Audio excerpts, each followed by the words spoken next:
waaw ginnaaw bi ñu sante yàlla julli ci yonent bi sallallahu alayhi wasallam ñu ngi sant sunu wayjur yi ci quartier bi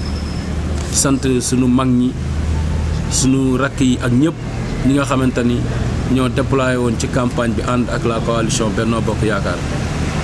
Moi je me nomme François Fall, coordinateur du comité électoral de Malick Kairé Diaw aux élections législatives passées du 31 juillet 2022. Donc tey li ñu fi dajale mooy sant Thiessois yëpp muy bu góor ak bu jigéen sant aussi doomu Randoulène Nord nga xam ni suñu comité électoral moo nekk fii ci quartier bi yore turu Malick Kairé suñu centre nekkoon foofu ma jiite ko ak équipe bi ñu àndaloon yëpp avec tous les partis alliés aussi. ginnaaw bi nga xamante ni élection yi jeex na ci résultat provisoire yi génn démb nga xam ni jàppagum nañ ni ci suñu coalition Benno Bokk Yaakaar moo ci amagum majorité avec 82 sièges à l'Assemblée nationale kon ñu leen di jaajëfal bu baax di sargal aussi la tête de liste nationale qui est Madame Mimi Touré, di sargal aussi la tête de liste départementale qui est le docteur, le ministre Maître Augustin Tine, di sargal aussi nos investis à la liste nationale et départementale. ñi ñu investiroon ci liste nationale muy l'honorable député monsieur Abdou Mbow ñu koy jaajëfal bu baax madame Maymouna Sène ñu koy jaajëfal bu baax seen taxawaay ci campagne bi ak li ñu leen defal mel na ni Thiessois yëpp lañ ko defal di jaajëfal ak di encourager aussi ñi nga xam ni ñoom leen investiroon ci liste départementale bi te raw gàddu googu ñun mujjeewuñ ko raw la coalition Yewwi moo ko gagné foofu ñu ngi fa investiroon le ministre Augustin Tine jiite woon ko Cheikh Gaye di suñu frère di ku jàmbaar il s'était déployé durant toute la campagne accédé ci biir ndaw ñi bu baax ba yàlla dogal li muy dogal aussi ñu koy jaajëfal di jaajëfal aussi suñu yaay Aïda Gaye Goudiaby bu Cité Lamine ñu koy jaajëfal aussi di jaajëfal aussi Amitine notre sœur qui est de Ngoundiane qui était un plénipotentiel donc loolu la ko yàlla nammee ñu ñàkk la liste départementale mais teewul au niveau de Thiès pour le moment amagum nañ benn député ci liste nationale bi qui est l'honorable député Abdou Mbow tout en espérant aussi avec les changements yi amaat ci diggante bi on souhaiterait aussi l'accession de notre sœur Maymouna Sène à l'Assemblée nationale donc loolu aussi c'est une volonté boo xam ni noonu leen campagner ak moom te bu yàlla dogalee ci ay changements yu war a am ci diggante bi on va l'appuyer que mu retrouver waat place am et sa place aussi c'est pour Thiès Thiès mérité wul am benn député donc ñu ngi ñaan aussi loolu lépp lu ci coalition bi mën ak changement yi war a am moom mu accéder à l'Assemblée nationale. donc tey aussi remerciement yooyu ginnaaw bi mu jeexee ci population wu Randoulène yi nga xam ni amul app pour remercier leen gis nañ ni bi ci biir campagne bi campagne wuñu ak mbumbaay comité électoral bi instruction yi ñu jot venant du président de la République mu wàccee ci moom ba ci le président Idriss Seck ñu koy jaajëfal ba jàppale bi mu ñu jàppale li mu bëgg def nañ ko mooy doomu Randoulène bu ne dugg nañ ci kër yëpp dugg nañ ci néeg yëpp dem nañ ci ndaje yëpp dem nañ ci grand place yëpp dem nañ ci daayira yëpp dem nañ ci association de jeunes yëpp retrouver nañ aussi l'ASC dans son ensemble dem waxtaan ak ñoom on peut dire que ni en global retrouver nañ ñëpp toutes les couches surtout les femmes ñu leen di defal mention exceptionnelle et la jeunesse aussi bi nga xamante ni moom la Ndeye Maymouna Thiam Ndeye Ami Mbaye Mame Malick Mbaye Fakoli Kassé ñoom ñooñu ñëpp ils s'étaient déployés au niveau de la jeunesse ñu taxaw ànd ak ñun campagne bu mucc ayib ndaw ñi am ci taxawaay bu am solo te loolu la président de la République bëgg loolu la président Idriss Seck bëgg te ci loolu la nekkoon suba ak ngoon guddi ak bëccëg di sargalaale suñu femmes yi nga xam ni sargal bi ñu leen di sargal à travers la commission féminine bi Aram Sylla commission des femmes bi Aram Sylla jiite woon ak ñim ci àndal ñoom Ndeye Ndaw ak ñoom ñëpp parce que y avait pas de commission yoo xam ni le travail se faisait en chaîne ñëpp a ci nekkoon ndeyam mi elle se retrouvait partout dans toutes les commissions Aïcha ou pareil tout le monde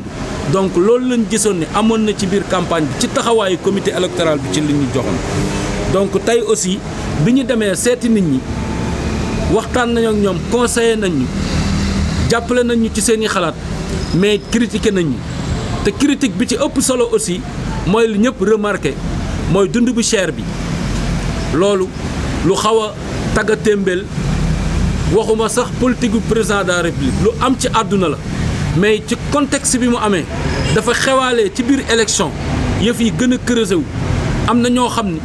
ànd nañoo ak ñun mais seen jàmbat ak seen tawat comme sénégalais yëpp loolu la kon dund bu cher bi aussi loolu ñu ngi ci interpellé monsieur le président Idriss Seck moom mi président teg fii mu war a yor kàddoom ñu ko ci interpellé ñu war ko yóbbuwaat ci kaw ñu war a jàppale sénégalais yi ci dund bu cher bi et jàppale sénégalais yi ci dund bu cher bi nekkul pour les militants de la coalition Benno Bokk Yaakaar c'est pour les 16 millions d'habitants moo tax lu waaye di jàmbat rek ba naan dund bi dafa cher war ci séntu le président de la République ni mu chéré ci yow mi jàpp ni yaa ngi opposé wu noonu la chéré ci moom aussi ci njabootam bu ñuy dem ci marché loolu lu endommagé woon lu gàkkaloon liggéey bi la kon ñu ngi ko ci interpellé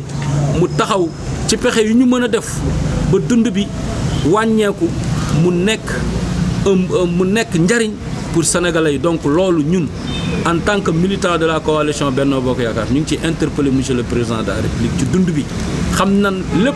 fa mu xewee ak fa mu jóge mais lépp lu ci état mën ci ay matuwaayam bu ko jëlee taxaw ci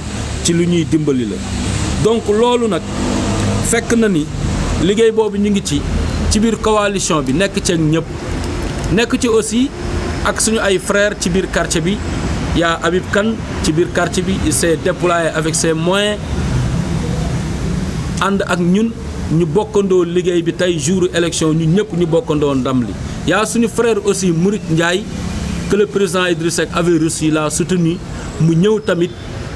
jébbalaat boppam comité électoral bi di sargalaat comité électoral bi ñu teew ci bis ba muy ñëw ñu àndandoo si ak ñoom ñëpp aussi ci liggéey bi donc loolu mënuñu koo bañ a fàtte yaa aussi il faut le dire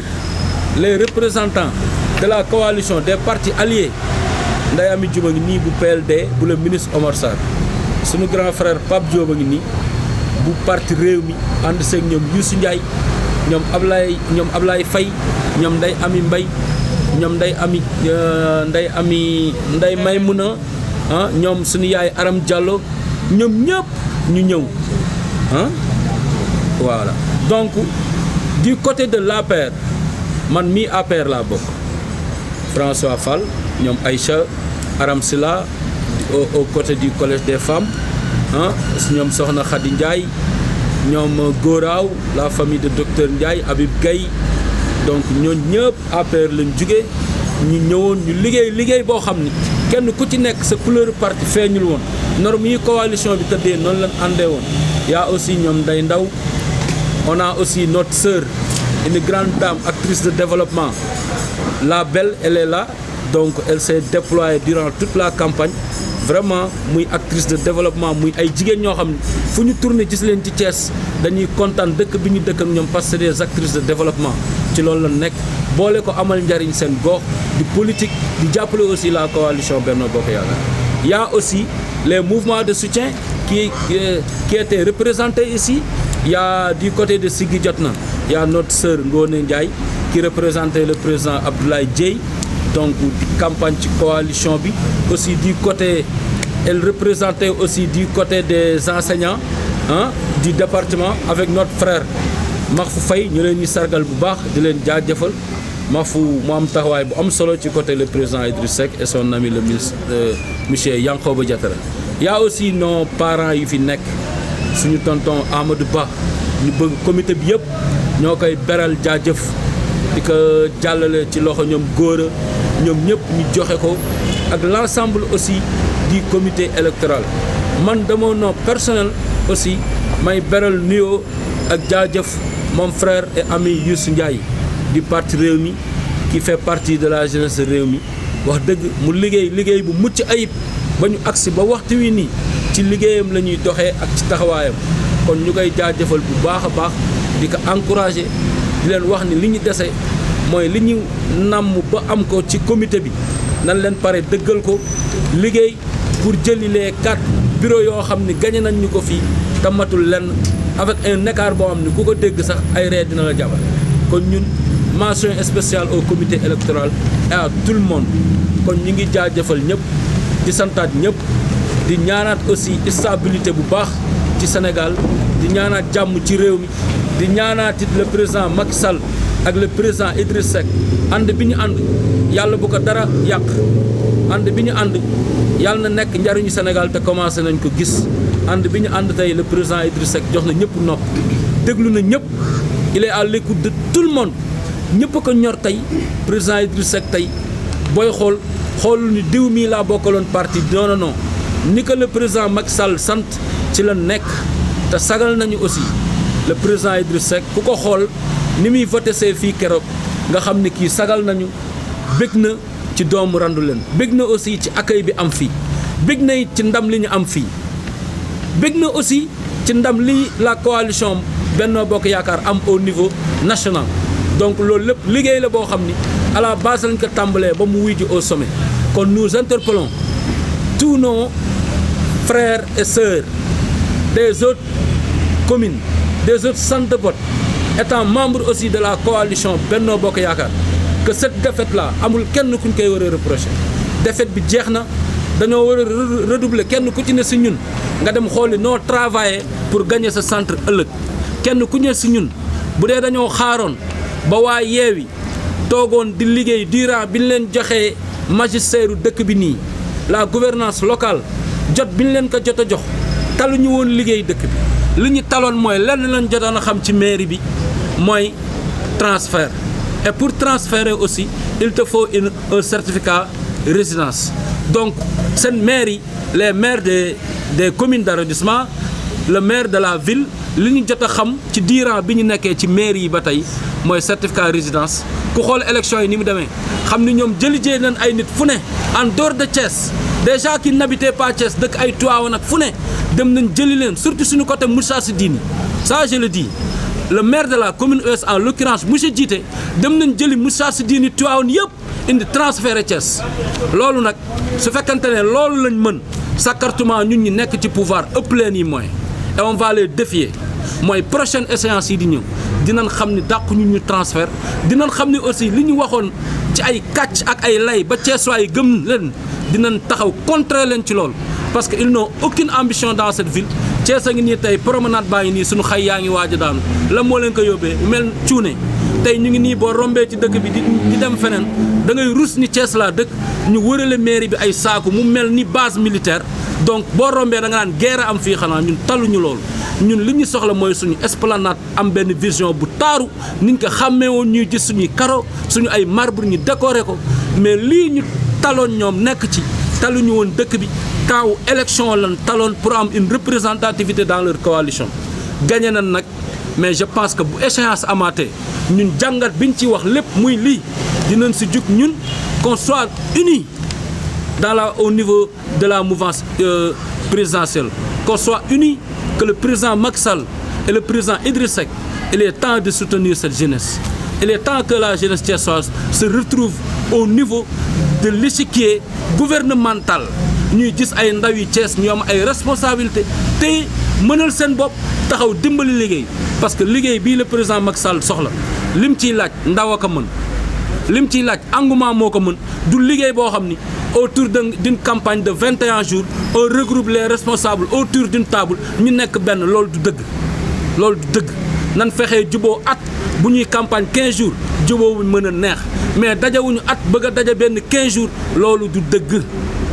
et la responsabilité aussi est interpellée au niveau du département au niveau du président du conseil départemental de Thiès parce que tey benn titre bi ñu am au niveau des collectivités locales au niveau départemental c'est en l'occurrence monsieur Siré Dia la tege monsieur Siré Dia yow la ñuy interpellé jugal nga takk say dàll jug regrouper le département regrouper les communes d'arrondissement regrouper toute la famille de Macky Sall nga jël sa ay responsabilités jël guerre de positionnement yi teg fële parce que tey sac bi ñu am ak titre bi ñu am au niveau des gestions des collectivités locales ci sa kaw la nekk kon responsabilité bi war a njëkk a jàppale le président Macky Sall si yow la weesu ginnaaw bi les ministres duggee et les directeurs ak loolu lépp te ñu ngi ñaan président li ngay defaraat di nga defaraat di nga yeesalaat gestul ndawu Thiès yi ndaw yi taxaw nañ déterminé wu nañ boobu ba tey ñu ngi lay topp nos frères est là nos sœurs est là ils ont toutes les capacités jàng nañ xam nañ bu dee politique rampe nañ ci xam nañ tey nan nga war a mën a def ba dooleel zone bu ne ay ndaw nga amaat beneen maillage parce que il nous faut un maillage d'âge depuis l'accession de l'APR au niveau du gouvernement ba tey benn cirque benn encadrement benn staff ñoo taxaw yor jàppaleel ndaw ñi jàppale femmes yi jàppale jeunesse góor ak jigéen ñu mën a gën a mën a taxawaat jëlaat Thiès delloo ko ci loxo le président Idriss Seck mu jox la ko ndax Thiès kenn moomu ko ku dul le président Idriss Seck kon ñi ngi sant ñëpp di gërëm ñëpp merci beaucoup. Ndeye Amy Dioum coordonnatrice du PLD Parti des libéraux et démocrates du ministre Oumar Sarr di leen nuyu yéen ñëpp journalistes yi di nuyu waa Randoulène Nord di félicité waat waa Randoulène Nord ak ñëpp ñu sekkaloon liggéey bi parce que sama gëm-gëm mooy ku nekk dañ la jox benn centre ne la gérer ko te ku nekk boo gañe woon sa centre kon tey Thiès ñun ñëpp dinañ gañe ñun gàcce ngaalaama ñun la ñu président Idrissa Seck santoon taxaw nañ ci génnuñu suñu centre yendaluñu fanaanaluñu ba gañe suñu centre de vote Malick Kaïré mu jaral ñu sacrifice yëpp fii lépp lu ñu joxoon delloo nañ ko ci population yi lépp lu ñu defloo woon def nañ ko mooy àndandoo nañ booloo nañ suñu xol yi juboo ñu liggéey kon ñun conseil yi ñuy jox yeneen zone yi wala yeneen domaine ñun bokkuñu ci donc bu ñu remercier le président Idrissa Seck ba pare ñoo ngi remercier monsieur le ministre Yankhoba Diattara tey bi mu xamee ne centre président Idrissa Seck la dafa ñëw jël dooleem jàppale ñu docteur Ndiaye la même chose dafa ñëw fii jàppale ñu def si ak ñun proximité lu dul benn du ñaar donc ñooñu dañ leen di sant di leen gërëm ñi ñëwul it nekk ay responsable au niveau départemental ak niveau ku ci nekk xam nañ ne yaa ngi woon sa zone di fa liggéey donc ñun dañ leen di sant di leen gërëm liñ ciy dolli nag mooy démocratie sénégalaise gagné na mooy tey bu ñu demee ba Sénégal ñu naan opposition am na 80 Benno Bokk Ya pouvoir am na 82 loolu dañ ci war a sant yàlla remercier ci le président de la République remercier ci le ministre de l'Intérieur parce que il a bien organisé ces élections te kenn déggu ci benn problème ci organisation bi kon loolu dañ koy sante yàlla ci réew mu mel ni Sénégal man nag li may wax opposition bi léegi wax jeex na mooy organisation fichier bu bon amatu fi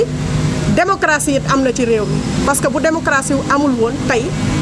gisoo ci benn réew boo xam ne tey ñuy defee nii organisation ci pays Afrique yi muy demee nii kon fii dañuy sant l'organisateur des élections le ministre de l'Intérieur di sant le président de la République bi nga xamee ne séparation des pouvoirs am na ba nga xam ne benn influence amu ci dara amu ci dañoo organiser élections yi ci jàmm ak ci salaam altine ñëpp xëy liggéey loolu dañ koy sante ñëpp di sant l'ensemble des leaders de Thiès ku sañoon da ngay gagné li si des nag waxtaanu biir néeg la am na loo xam ne ci suñu biir la duñ ko exposé am na loo xam ne it ci côté président la conseil lañ ko ciy jox mooy lii am Thiès bu mu tax mu bàyyi Thiès na gën a jàppale Thiès na gën a dooleel ñu nekk Thiès na gën a dooleel ndaw ñi na gën a bàyyi xel ndaw ñi peut-être ñoo ëpp lu ñu voté mais loolu signe la donc signe boobu nag dañ ciy jàngat positivement wan ne dinañ delluwaat ci jeunes yi delluwaat ci ndaw ñi delluwaat ci population bi wax ak ñoom coût de la vie bi cher na ñu wàññi ko leneen li aussi mooy opposition bi taxaw na di accuser le gouvernement sénégalais ci affaire góor jigéen dama bëgg ne Sénégal nañ delloo si waat suñuy xel mooy nañuy def politique mais nañ koy def sainement nañuy wax dëgg parce que dëgg bu dee lu dul dëgg bu la falee dëgg loolu moo lay wàcce tey kon nañuy wax dëgg loolu bokk na ci loo xam ne véhiculé nañ ko ba ci yenn kër kilifa diine yi boo gisee électoral bi élection yi ni mu demee tey loolu yokk na ci li ñu def ci bopp nit ñi ba nit ñi ne dañuy def vote sanction donc mbooloo mi du ñu guddal dañuy sant ñëpp képp ku ñu sekkaloon élection yi di féliciter le madame Mimi Touré jigéen ju mën góor tey lii mu def booy xool bu ñu doon takkal tey raaye campagne électorale meilleure campagne électorale tey moom lañ koy takkal ci jigéen donc moom dañ koy féliciter di féliciter l'ensemble des leaders et responsables di remercier Ousseynou Diouf Saliou Ndiaye bàyyiwuñu kenn bu ñu limee dañuy juum en tout cas ñoo ngi sant di gërëm di santaat yàlla bu baax ci élection yi ni mu déroulé loolu rek jar na sant yàlla li ci des nag waxtaanu biir néeg la dinañ ko waxtaanee bu boobaa dinañ ñëw toog ñun nag comité électoral Malick Kaïré duñu bàyyi dañuy continuer di liggéey jëmale 2024 parce que fii dañoo bëgg a maintenir lii fi nekkoon ñun ak ñëpp ñi ko sekkoon suñu frères et sœurs yi ko sekkaloon liggéey ci ba li amaat résultat yu gën a confortable di leen sant di leen gërëm wasalaam